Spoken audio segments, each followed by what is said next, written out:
Romeo and Juliet by William Shakespeare, a summary. Act 1, Scene 1. The play opens in the streets of Verona, with a brawl between servants of the feuding Capulet and Montague families. Samson and Gregory, Capulet servants, encounter Abraham and Balthazar, Montague servants. Their quarrel quickly escalates when Benvolio, Romeo's cousin, attempts to restore peace. However, Tybalt, Juliet's fiery cousin, arrives and challenges Benvolio to fight, declaring his hatred for peace and all Montagues. The street fight grows larger as citizens join in, wielding clubs and partisans. The heads of both families, Old Capulet and Old Montague, arrive and would join the fray themselves, but their wives restrain them. Prince Escalation arrives with his train, furious at the public disturbance. He threatens death to anyone who disturbs Verona's peace again, specifically naming Capulet and Montague as responsible parties. After the crowd disperses, Montague and his wife, Lady Montague, speak with Benvolio about their son Romeo's recent melancholy behavior. Benvolio reveals that Romeo has been seen wandering alone at dawn, weeping and avoiding company. When Romeo appears, his parents tactfully withdraw, leaving Benvolio to discover the cause of his cousin's distress. Romeo reveals he is desperately in love with Rosalind, a beautiful young woman who has vowed to remain chaste. She will not be won by Romeo's advances, love letters, or gifts. Romeo speaks in elaborate conceits about love's contradictions. It is a smoke made with sighs, a fire sparkling in lovers' eyes, a sea nourished with lovers' tears. Benvolio suggests Romeo should examine other beauties to cure his infatuation, but Romeo insists no woman could match Rosalind's beauty. Scene 2. Count Paris, a young nobleman, approaches Old Capulet to request permission to marry his daughter Juliet. Capulet responds that Juliet is barely 14 and still too young for marriage. He suggests Paris wait 2 more years. However, he invites Paris to his traditional feast that evening, where he can woo Juliet among many other beautiful young women of Verona. Capulet gives his servant Peter a list of guests to invite to the feast, but Peter cannot read. By chance, he encounters Romeo and Benvolio on the street and asks Romeo to read the invitation list aloud. Romeo discovers that Rosalind will attend the Capulet feast. Benvolio seizes this opportunity to convince Romeo to attend the party, arguing that comparing Rosalind to other beauties will cure his lovesickness. Peter, not knowing Romeo's identity as a Montague, innocently invites him to attend, if he is not a Montague. Romeo decides to go to the feast solely to see Rosalind, while Benvolio hopes the evening will open Romeo's eyes to other possibilities.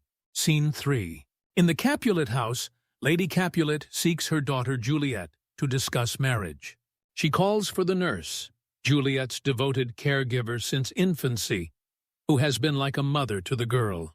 The nurse launches into rambling reminiscences about Juliet's childhood, particularly remembering when Juliet was weaned and how the child fell backward when the nurse's deceased husband made a crude joke about Juliet someday falling on her back for love.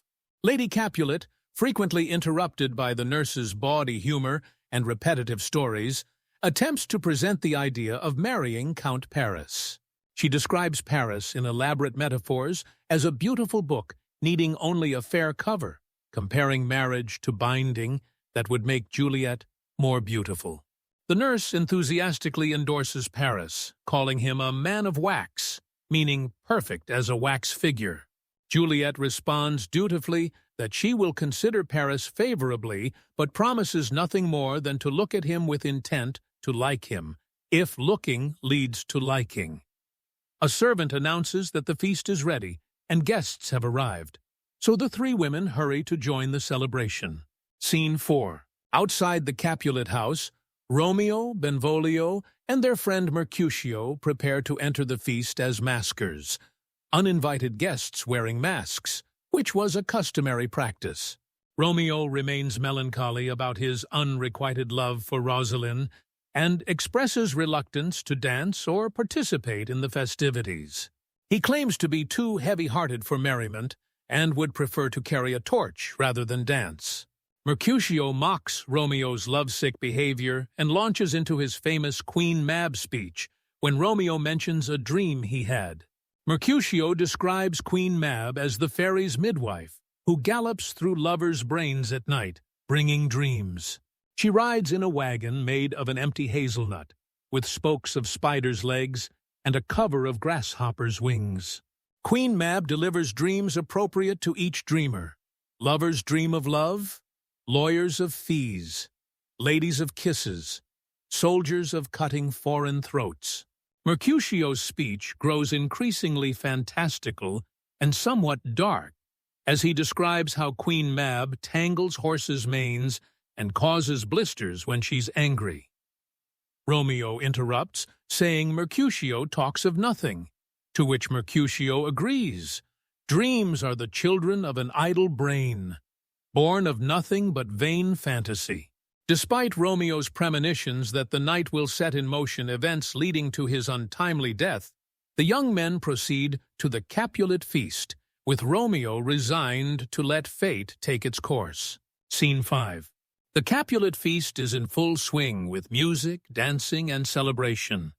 Capulet welcomes the masked guests and encourages everyone to dance, reminiscing about his own dancing days. He chats with his elderly cousin about how long it has been since they last wore masks at a party, at least 30 years. Romeo immediately spots a beautiful young woman, Juliet, and is instantly struck by her beauty. He forgets Rosaline completely, asking a servant who this radiant girl is. Romeo declares he never saw true beauty until this night. Speaking in religious imagery, Juliet teaches torches to burn bright and appears as a snowy dove among crows. Unfortunately, Tybalt overhears Romeo's voice and recognizes him as a Montague, despite his mask. Tybalt's anger flares immediately, and he calls for his rapier, determined to kill Romeo for daring to intrude upon Capulet property. However, old Capulet intervenes when he learns of Romeo's presence. Capulet has heard Romeo spoken of as a virtuous and well-governed youth and refuses to have him disturbed at the feast. Capulet commands Tybalt to ignore Romeo and be civil. Tybalt protests angrily, but must submit to his uncle's authority. He vows that Romeo's intrusion will not go unpunished, foreshadowing future conflict between the young men. Meanwhile, Romeo approaches Juliet and initiates conversation through a shared sonnet, using religious imagery of pilgrims, saints, and holy shrines. Romeo compares his lips to pilgrims seeking to smooth rough touch with a tender kiss. Juliet cleverly continues the metaphor, saying pilgrims' hands touch saints' hands, and palm to palm is holy palmer's kiss. Romeo requests a kiss from her lips, which she grants, followed immediately by another. The nurse interrupts their intimate moment to tell Juliet that her mother wants to speak with her. When Romeo learns from the nurse that Juliet is a Capulet, he is devastated. His life is now in his enemy's debt. Similarly, when Juliet learns from the nurse that Romeo is a Montague, she despairs that her only love has sprung from her only hate. She realizes she fell in love with Romeo before learning his identity, and now it's too late to change her feelings. Act 2, Scene 1. After the feast, Romeo cannot bear to leave the Capulet property, knowing Juliet is there. He climbs over the orchard wall to hide in the Capulet garden, while Benvolio and Mercutio search for him in the street. Benvolio calls out for Romeo, but Mercutio mocks the situation by conjuring Romeo as if performing magic, calling on Rosaline's bright eyes, high forehead, scarlet lip, and fine foot to make Romeo appear. Mercutio assumes Romeo is still pining for Rosaline and makes increasingly bawdy jokes about Romeo's lovesickness and sexual desires. He pretends to cast spells using Rosaline's various body parts, growing more explicit in his sexual references. Benvolio suggests they leave Romeo alone, as he has likely gone home to bed, but Mercutio continues his crude commentary about young men's sexual appetites. Finally, Benvolio convinces Mercutio to give up the search, and they depart, leaving Romeo alone in the Capulet orchard. Romeo, hidden nearby, comments that Mercutio jests about love's wounds without ever having felt them himself. It's easy to mock suffering you've never experienced. Scene 2. Alone in the Capulet orchard, Romeo sees light appear at Juliet's window and compares her to the sun rising in the east, asking the sun to kill the envious moon. When Juliet appears at her window, Romeo is overwhelmed by her beauty, comparing her eyes to stars and imagining their brightness would shame the actual stars and make birds sing as if dawn had come. Unaware that Romeo is below listening, Juliet begins the famous balcony soliloquy, sighing, "O Romeo, Romeo, wherefore art thou Romeo?" She wishes he would deny his name and family, or if he won't, she'll deny her own family name if he'll swear his love. She reasons that names are meaningless. A rose would smell as sweet by any other name, and Romeo would still be perfect if he weren't called Montague. Romeo reveals himself, startling Juliet, who is embarrassed that he overheard her private thoughts. She worries about propriety and her reputation, but Romeo swears his love by the moon.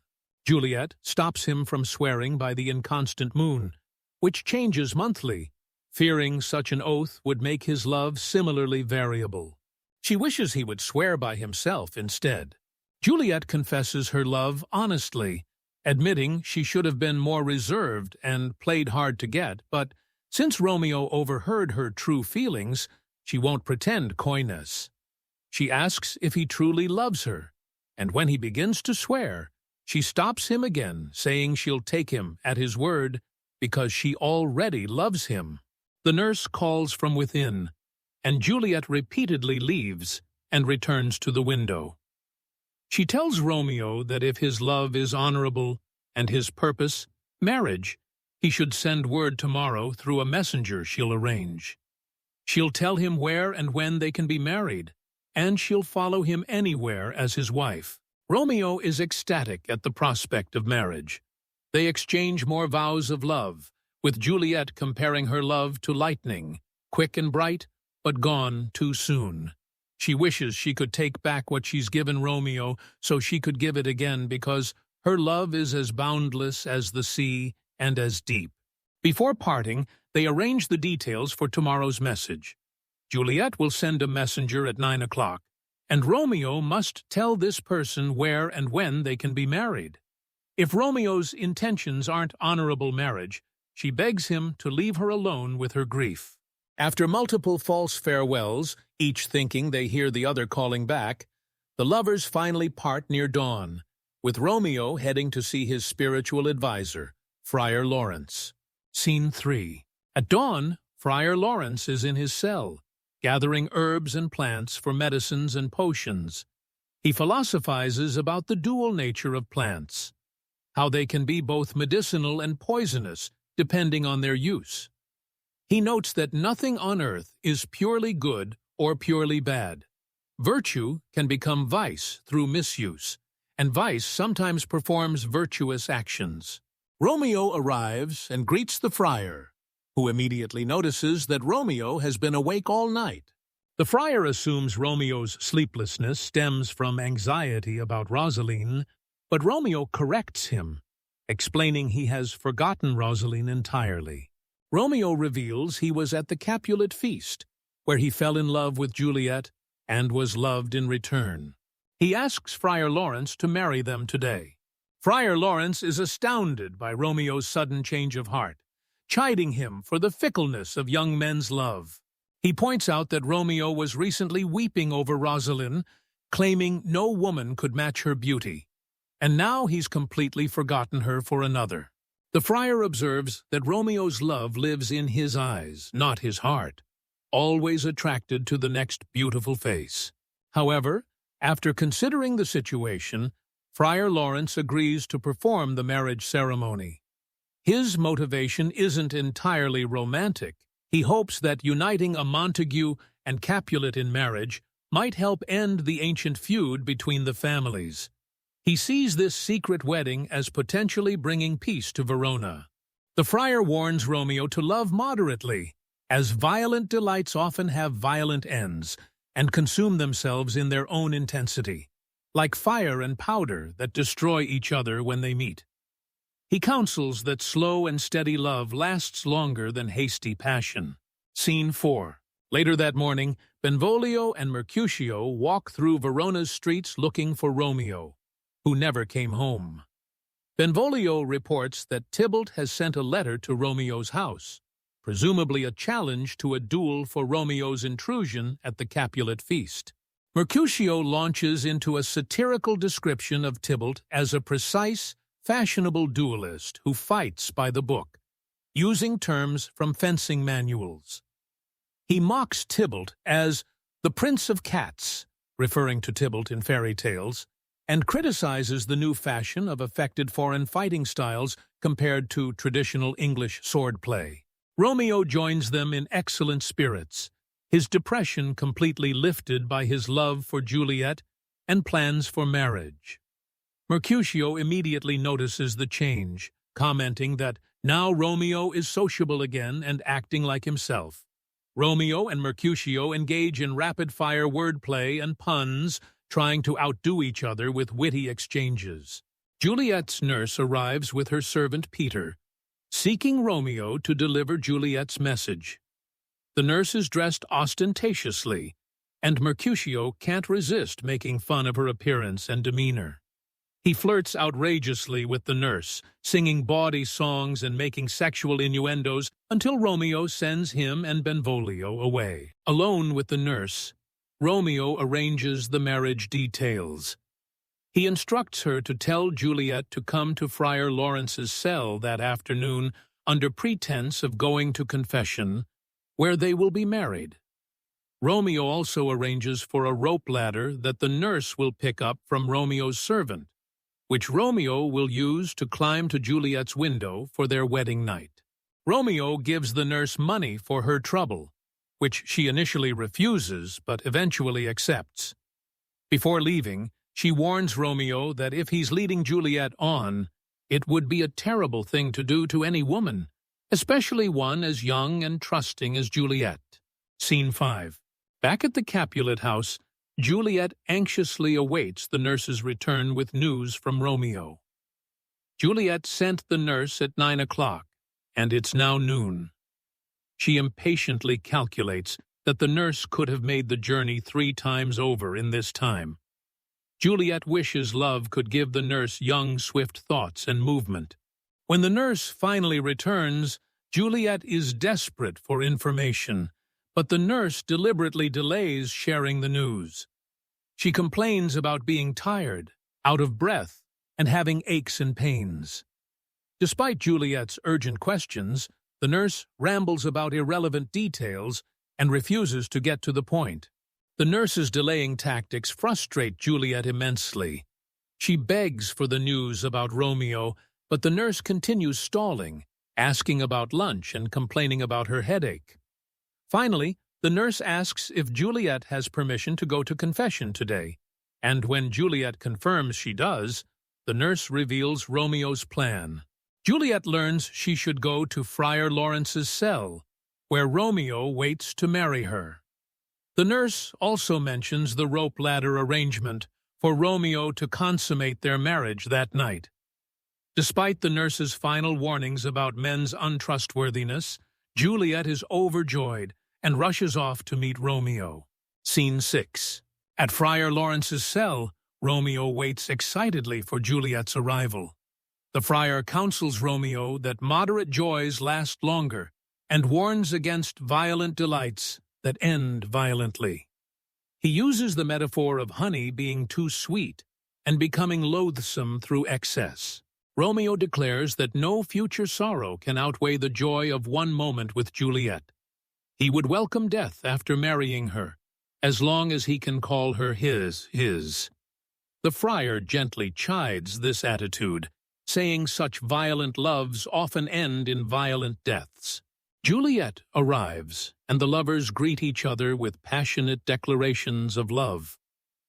Romeo asks Juliet to speak of their joy in her more eloquent voice. But Juliet responds that those who truly feel deep emotions don't need to boast about them. Only those with little wealth count their coins. Friar Lawrence, observing their intense emotion, hurries to perform the marriage ceremony before their passion leads them to consummate their relationship without the blessing of the Church. He prays that heaven will smile upon this marriage and not punish them later for their hasty union. Act 3, Scene 1. On a hot afternoon in Verona's public square, Benvolio urges Mercutio to go indoors, fearing trouble. The day is hot, the Capulets are around, and hot weather makes people's tempers flare. Benvolio worries they'll encounter the Capulets and fight, but Mercutio teases Benvolio about his own quarrelsome nature, listing absurd reasons Benvolio might pick fights. Tybalt arrives with other Capulets, looking for Romeo to challenge him for attending the Capulet feast uninvited. Mercutio and Tybalt exchange insults, with Mercutio making puns on Tybalt's name and reputation as Prince of Cats. Their verbal sparring grows heated, and both men put hands on their swords. Romeo appears, fresh from his secret marriage to Juliet, in excellent spirits and full of love for all the world, including Tybalt, who is now technically his cousin-in-law.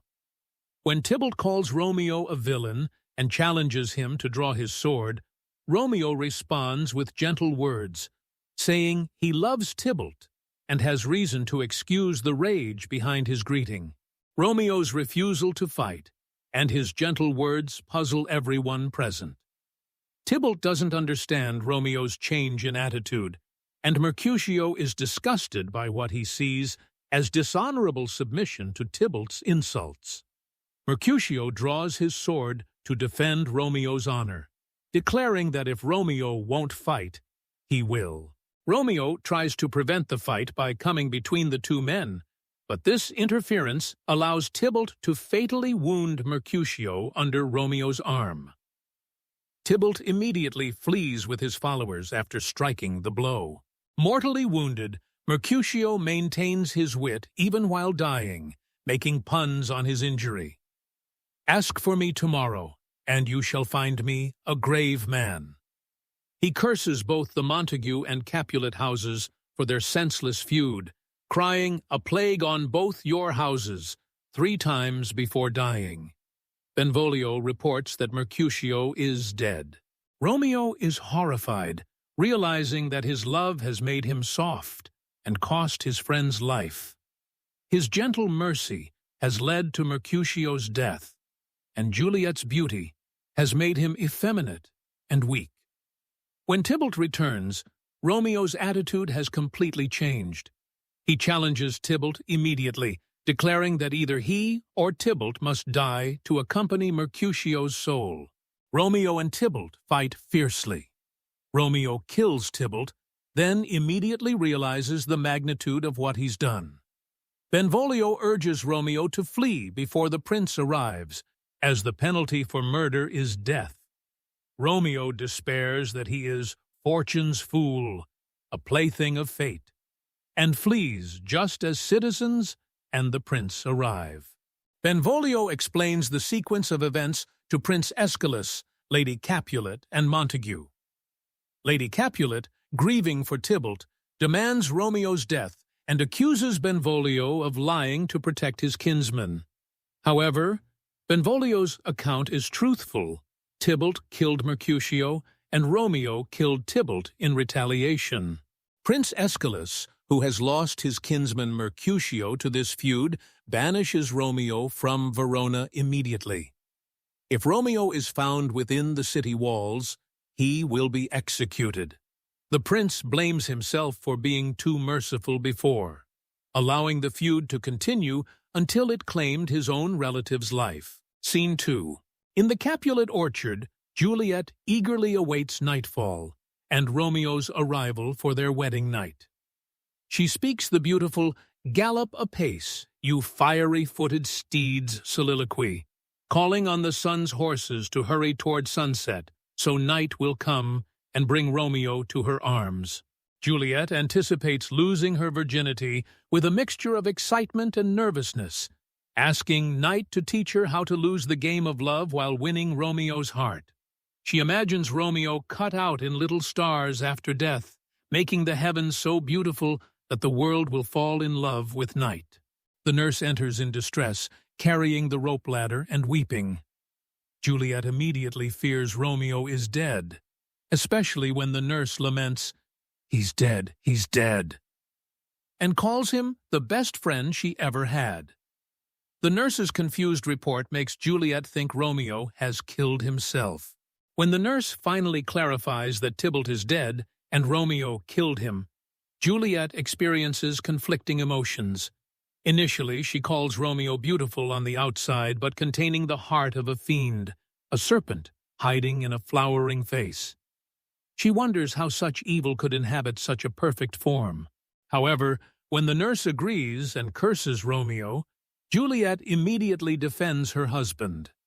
She realizes she was wrong to criticize Romeo and asks if 10,000 Tybalts wouldn't have died rather than Romeo. Tybalt would have killed Romeo if Romeo hadn't killed Tybalt first. Juliet's greater grief comes from learning of Romeo's banishment rather than Tybalt's death. She realizes that banishment is worse than death. She would rather have 10,000 dead relatives than hear of Romeo's exile. Romeo's banishment means their marriage is over before it truly began. The nurse promises to bring Romeo to Juliet for their wedding night, knowing where he's hiding. This comforts Juliet slightly, and she gives the nurse a ring to take to Romeo as a token of her continuing love. Scene 3. In Friar Lawrence's cell, Romeo hides in despair over his banishment. When the friar tries to comfort him by pointing out that the prince showed mercy by exiling rather than executing him, Romeo responds that banishment is torture, not mercy. Being banished from Verona means being banished from Juliet, which is worse than death. Romeo argues that flies can touch Juliet's hand and steal kisses from her lips, but he cannot, because he's banished. Every cat and dog can look at Juliet, but Romeo cannot.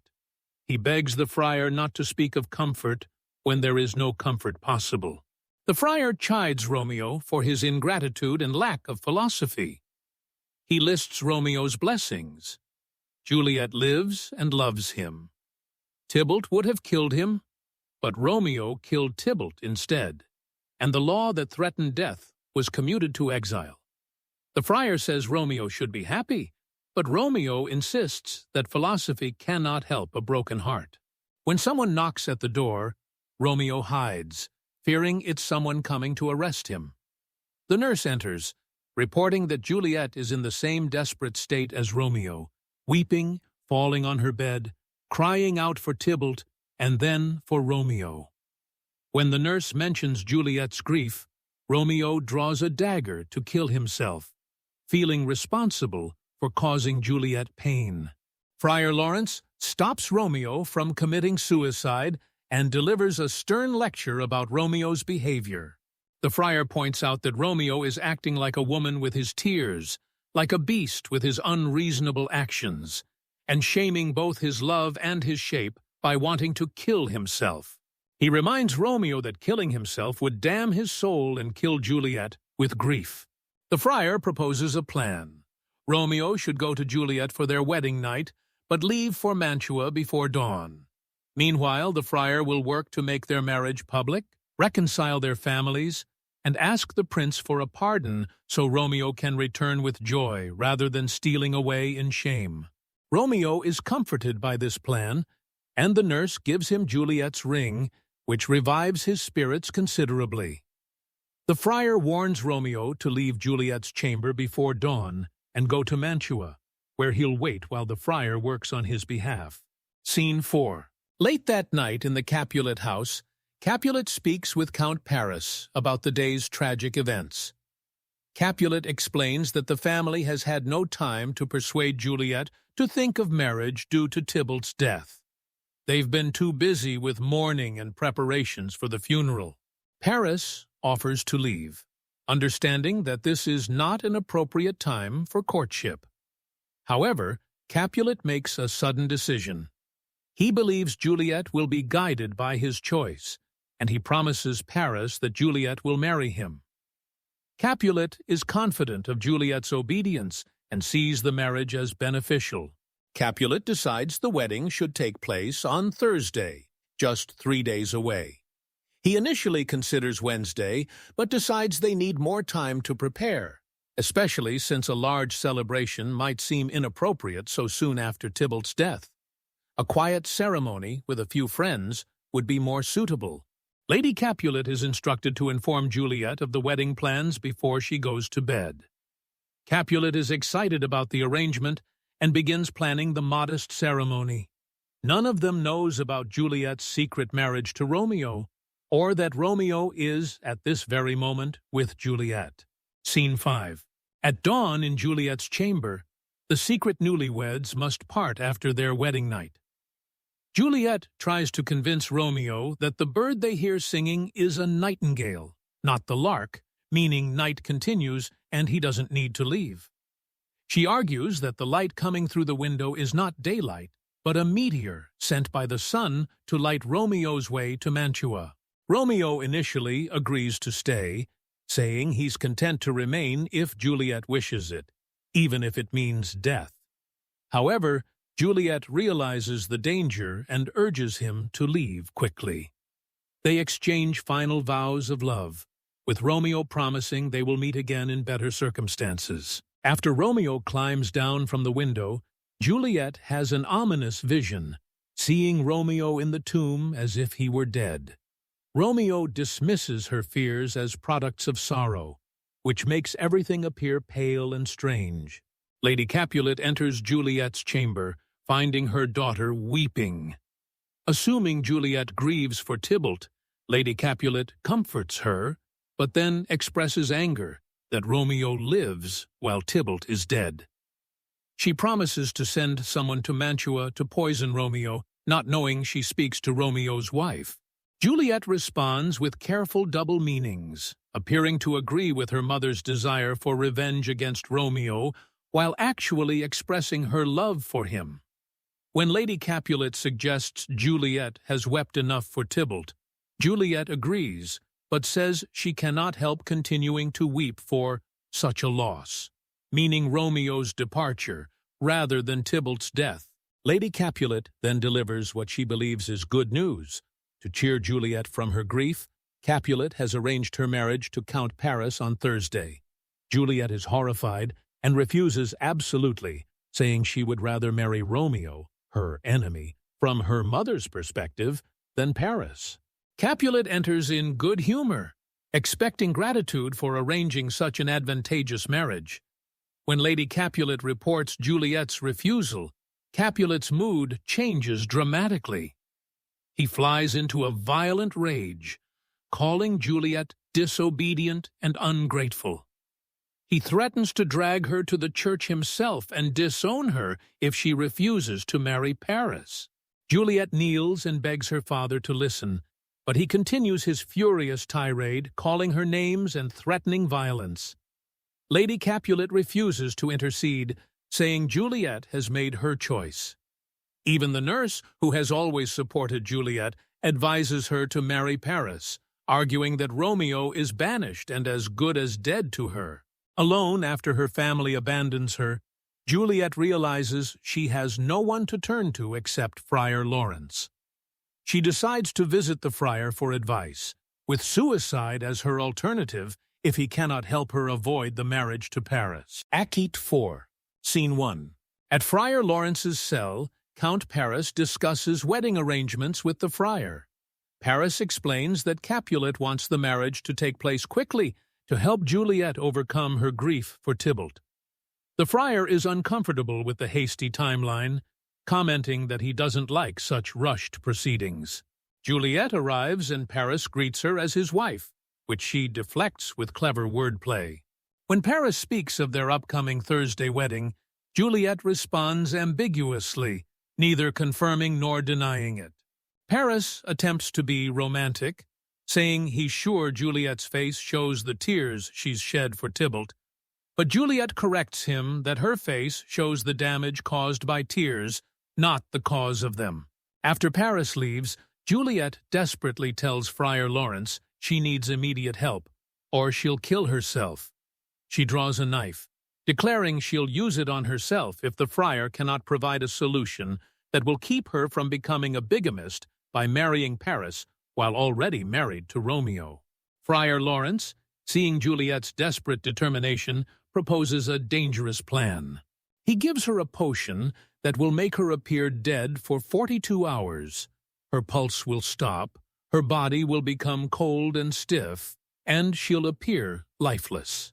Her family will find her seemingly dead on her wedding morning, and, following Veronese custom, will place her in the Capulet tomb instead of proceeding with the wedding. During the time Juliet appears dead, Friar Lawrence will send word to Romeo in Mantua, explaining the plan. Romeo will return secretly to Verona and hide in the tomb. When Juliet awakens from the potion's effects, she and Romeo can escape together to Mantua, where they can live openly as husband and wife until their families can be reconciled. The plan requires tremendous courage from Juliet, as she must drink the potion alone in her chamber and trust that she'll wake up in the tomb with Romeo rather than suffocating underground. Juliet agrees immediately, declaring she would jump from a tower, walk with thieves, or hide with serpents rather than marry Paris without divorcing Romeo. Scene 2. Back at the Capulet house, preparations for the wedding feast are underway.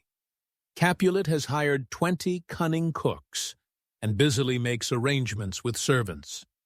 He sends the nurse to help Juliet prepare for the wedding, expecting continued resistance from his daughter. Juliet returns from Friar Lawrence's cell and surprises everyone by humbly begging her father's forgiveness for her disobedient behavior. She claims the friar advised her to ask pardon and promises to be ruled by her father's wishes. Juliet tells Paris, who is also present, that she gave him scant courtesy before, but now offers appropriate love. Capulet is delighted by Juliet's apparent change of heart and immediately decides to move the wedding from Thursday to Wednesday, tomorrow. Lady Capulet protests that they don't have enough time to prepare, but Capulet insists they'll manage with the help of the nurse. He's so pleased with Juliet's obedience that he wants the marriage to take place as soon as possible. The sudden change in timeline alarms Juliet, as it gives Friar Lawrence less time to contact Romeo, but she maintains her pretense of happy compliance. Capulet bustles about making new arrangements, planning to stay awake all night to ensure everything is ready for the morning wedding. Scene 3. In Juliet's chamber, Lady Capulet and the nurse help select clothes for the wedding. Juliet asks to be left alone for the night, claiming she needs to pray and prepare spiritually for the wedding. Both women leave, though the nurse offers to stay and help. Alone, Juliet takes out the vial of potion and contemplates what she's about to do. She's terrified of many possibilities. What if the potion doesn't work and she wakes up married to Paris? What if it's actually poison, and the friar wants her dead to avoid the shame of marrying her twice? What if she wakes up in the tomb before Romeo arrives and suffocates or goes mad from terror? Juliet imagines the horrible sensations of waking surrounded by dead bodies, including Tybalt's bloody corpse in the darkness of the ancient tomb. She fears she might go insane from the terror and dash her brains out with a bone from one of her ancestors. Despite these fears, Juliet's love for Romeo and determination to avoid bigamy overcome her terror. She drinks the potion, toasting Romeo's name, and immediately collapses unconscious on her bed as the powerful drug takes effect. Scene 4. Early Wednesday morning, the Capulet house bustles with wedding preparations. Capulet has stayed awake all night, supervising arrangements, and servants hurry about preparing food and decorations. Lady Capulet teases her husband about his late-night activities, suggesting he'll be seeking young women next, but Capulet dismisses her jokes. Musicians arrive for the wedding ceremony, and Capulet sends the nurse to wake Juliet and help her dress. The household is excited and busy, with no one suspecting the tragedy about to unfold. Capulet jokes with the servants and anticipates a joyful wedding celebration. Scene 5. The nurse goes to Juliet's chamber to wake her for the wedding, calling cheerfully and making bawdy jokes about the wedding night ahead. She draws back the bed curtains, expecting to rouse a sleeping bride, but instead discovers Juliet's apparently lifeless body, cold and stiff. The nurse's cries of horror bring Lady Capulet, who initially thinks the nurse is lamenting Juliet's approaching departure from home. When Lady Capulet realizes Juliet appears dead, she joins the nurse in desperate attempts to wake her daughter. Capulet enters expecting to hurry the bridal preparations, but instead finds his household in mourning. The discovery transforms the wedding day into a day of death. Capulet laments that death has taken his daughter on her wedding morning, lying with her instead of Paris. Count Paris arrives expecting his bride, and is devastated to find his intended wife apparently dead. Friar Lawrence arrives with the wedding party, and everyone grieves the cruel timing of Juliet's sudden death. Friar Lawrence counsels the family to moderate their grief, pointing out that Juliet is now in heaven, which is better than earthly marriage. He reminds them that they should rejoice for Juliet's soul rather than mourn selfishly. The wedding decorations are changed to funeral preparations, and the wedding feast becomes a funeral dinner. The musicians who came to play for the wedding are dismissed by Peter the servant. Peter engages them in wordplay about music and mourning, but they eventually leave. Their services no longer needed for celebration. Act 5, Scene 1. In Mantua, Romeo waits in exile, unaware of the tragic developments in Verona. He has had a strange dream that fills him with hope. He dreamed Juliet found him dead and brought him back to life with kisses, making him an emperor. Romeo interprets this dream as a good omen, believing it means he'll receive good news. Balthazar, Romeo's servant, arrives from Verona with news. Romeo eagerly asks about Juliet and his father, expecting positive reports. However, Balthazar brings devastating news. He saw Juliet buried in the Capulet tomb, and all Verona mourns her death. Balthazar urges Romeo to have patience and bear this misfortune with fortitude. Romeo is shattered by the news, but immediately forms a desperate plan. He asks Balthazar to get horses so they can return to Verona tonight. Romeo plans to lie beside Juliet in death, having lost all reason to live. Balthazar tries to dissuade him, noting Romeo's wild appearance and fearing he'll do something rash. But Romeo sends him away to arrange transportation. Romeo seeks out a poor apothecary whose shop he remembers, knowing that selling poison is punishable by death in Mantua, but hoping the man's poverty will overcome his scruples. Romeo finds the apothecary and offers 40 ducats for a dram of poison strong enough to kill instantly. The apothecary initially refuses, citing Mantua's laws, but Romeo points out that the man is starving and needs the money more than he fears the law.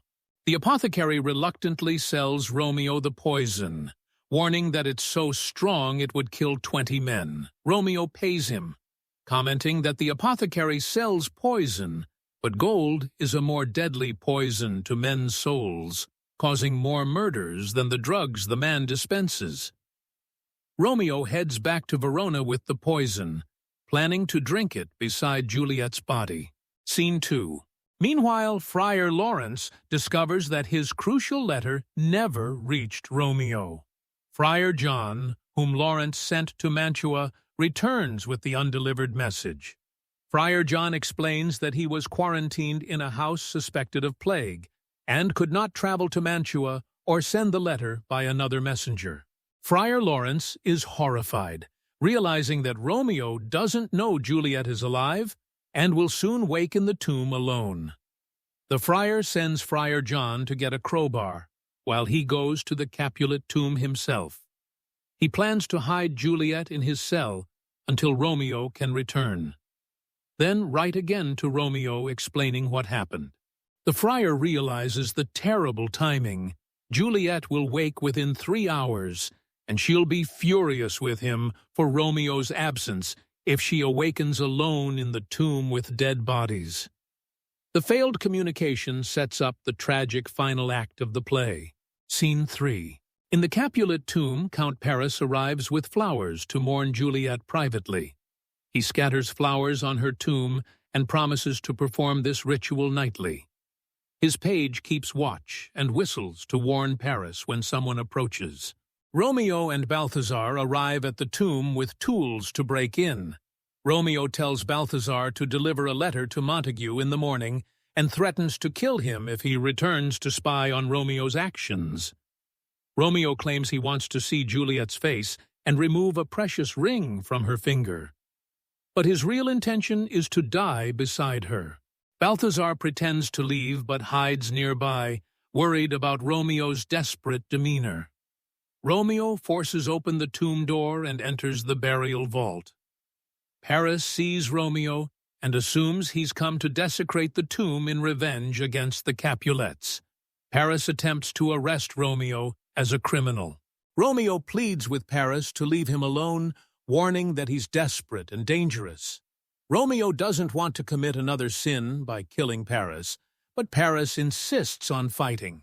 They duel, and Romeo kills Paris. As Paris dies, he requests to be laid beside Juliet.